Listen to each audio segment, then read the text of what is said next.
Do you need to create purchase orders to send to suppliers?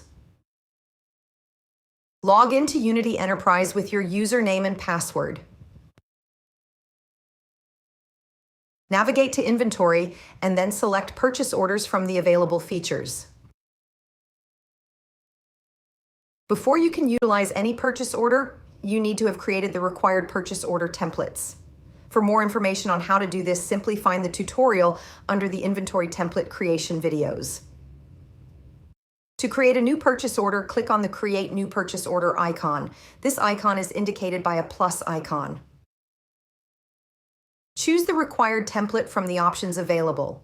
You will see a list of products from your template, along with details like the supplier, product cost, and current stock on hand.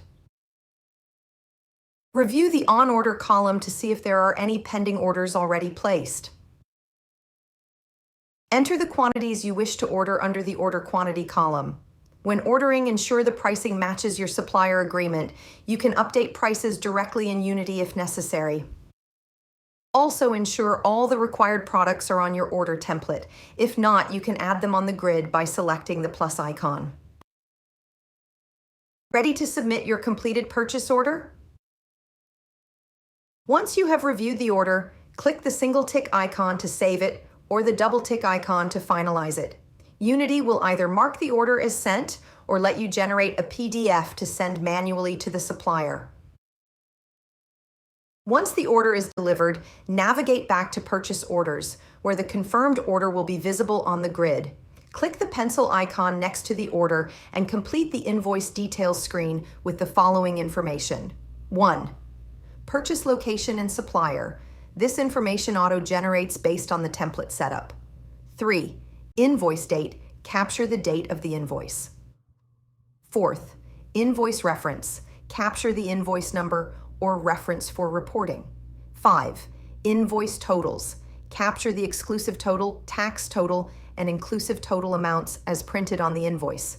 The module uses this to compare what was captured to help display if the products captured matches with the total supplied. Click on Submit once completed. Once the purchase order opens, compare the delivered quantities against the purchase order and adjust for any discrepancies. Should all the information be correct, click on the double tick or Finalize Purchase Invoice icon. Finally, select the collection or period that you want to add this purchase invoice to. Please note that should you purchase into a period that already has a stock take recorded, it will not update the closing stock value.